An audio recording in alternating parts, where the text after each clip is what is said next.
I watched this scene in episode 1, I actually felt really shocked, not because of what had happened on screen, but because I was so surprised that we hadn't had an interaction between these two characters really that much in the original series. And I know many people still have their reservations about the new show, and that there are certain aspects that do need to be fixed and can be worked on later on, but this is one where I really think the show has the potential to build on from the story we know. It's the first episode. Aang has offered himself up to Zuko, and they go into the Fire Nation ship, and Aang is brought down to the dungeon and locked up. And then Iroh comes and speaks to him.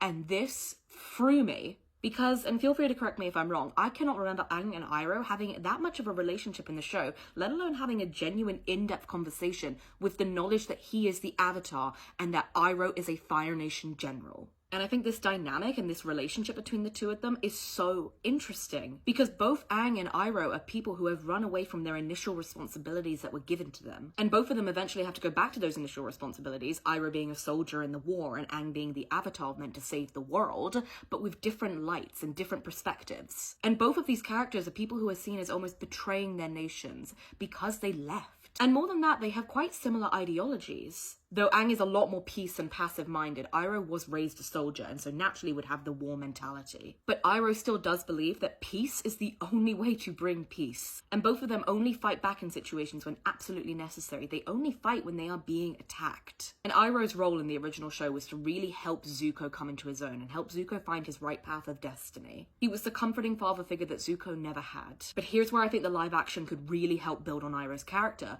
because Iroh's character was more subsidiary to Zuko in the original show, whereas in the live action we can really get the idea that Iroh was a general and a soldier and an incredibly successful military man. And we know from the original show that Iroh had once led a siege on Ba Sing Se and tried to take over Ba Sing Se.